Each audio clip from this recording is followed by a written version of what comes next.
come here tonight and plead with you. Believe in yourself and believe that you're somebody. As I said to a group last night, nobody else can do this for us. No document can do this for us.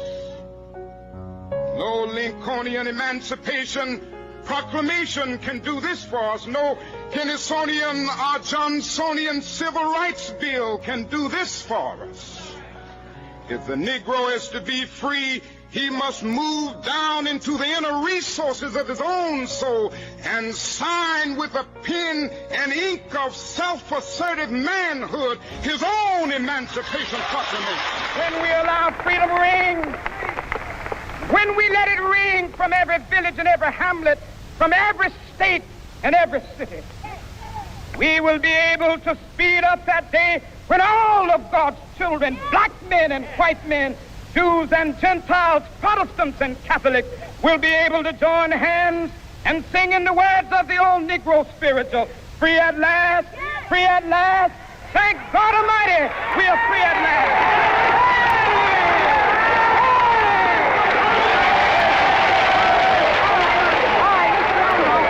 Many of the people who supported us in Selma, in Birmingham, were really outraged about the extremist behavior toward Negroes. But they were not at that moment, and they are not now, committed to genuine equality for Negroes. It's much easier to integrate a lunch counter than it is to guarantee an annual income, for instance, to get rid of poverty for Negroes and all poor people.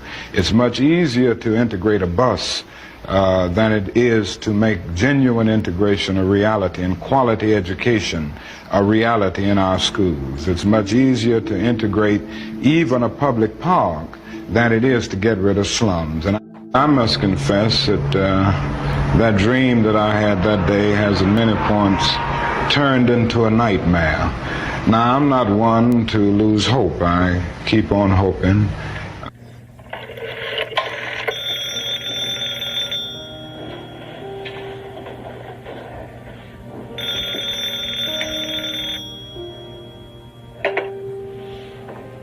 Hello? Howdy. Martin. I need to hear the Lord's voice. Oh. Surely, Martin. Surely.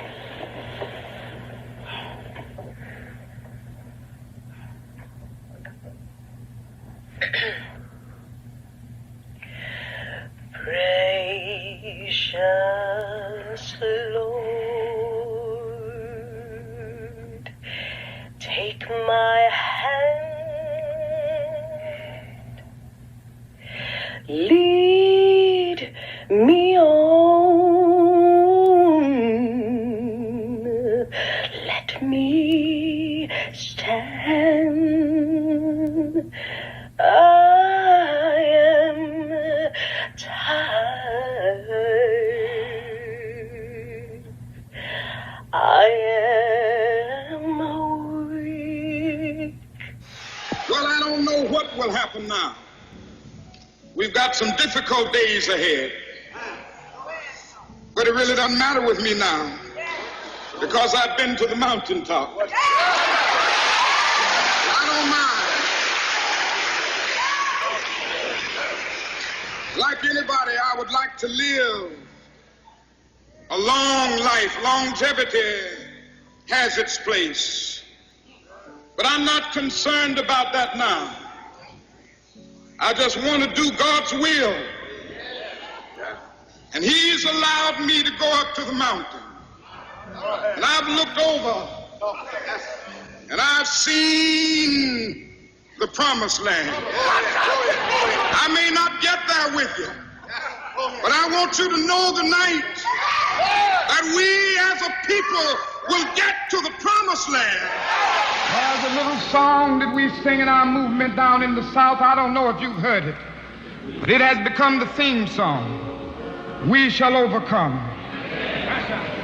We shall overcome. Deep in my heart, I do believe we shall overcome. Though I join hands so often with students and others behind jail bars singing it, we shall overcome. Sometimes we've had tears in our eyes when we joined together to sing it, but we still decided to sing it. We shall overcome. Before this victory is won, some will have to get thrown in jail some more, but we shall overcome. Don't worry about us. Before the victory is won, some of us will lose jobs, but we shall overcome. Before the victory is won, even some will have to face physical death. But if physical death is the price that some must pay to free their children from a permanent psychological death, then nothing shall be more redemptive. We shall overcome. Before the victory is won, some will be misunderstood and called bad names and dismissed as rabble-rousers and agitators, but we shall overcome. And I tell you why.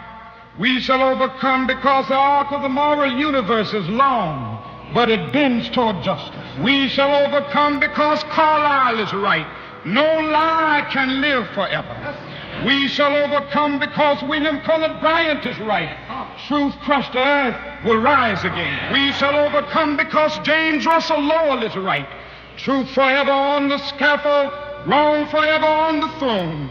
Yet that scaffold sways the future. Behind the dim unknown standeth God within the shadow, keeping watch above his own. We shall overcome because the Bible is right. We shall overcome. Deep in my heart, I do believe we shall overcome. With this faith, we will go out and adjourn the councils of despair and bring new light into the dark chambers of pessimism. We will be able to rise from the fatigue of despair to the buoyancy of hope. And this will be a great America. We will be the participants in making it so. So as I leave you this evening, I say, walk together, children. Don't you get weary. There's a great camp meeting in the corner. It was a mission ultimately commanded by God to do justice, to love mercy, and to walk humbly with our God. He said power without love is reckless and abusive, and love without power is sentimental and anemic. He went on to say that power at its best is love implementing the demands of justice, and justice at its best is power correcting everything that stands against love. He said that one of the great liabilities of history is that too many people fail to remain awake through great periods of social change. Well, we are living in a time when anti-woke rhetoric has become a weapon to divide us and distract us from the real issues of injustice. But let me be clear, to be woke is to be aware of oppression and committed to justice. To those who would have us return to a past where injustice went unchallenged, we say we will not go back. We will not close our eyes. We will not be silent. In the spirit of love, in the spirit of determination, we declare that we will remain woke because too much is on the line. Our health care is on the line. The equitable education of our children is on the line. Our housing affordability is on the line. Our basic civil rights protections are on the line. Our economic safety net is on the line. DEI is on the line. The learning of our true history is on the line. Our voting rights are on the line. Freedom, justice, and democracy are on the line, and the survival of our humanity is on the line. In the words of Martin Luther King Jr., we must accept finite disappointment, but never, ever lose infinite hope. Let us remember the mission, that it transcends any one administration and any one generation. For as my mother said, struggle is a never-ending process. Freedom is never really won. You earn it and you win it in every generation. Let's rise to the challenge to win it in this generation.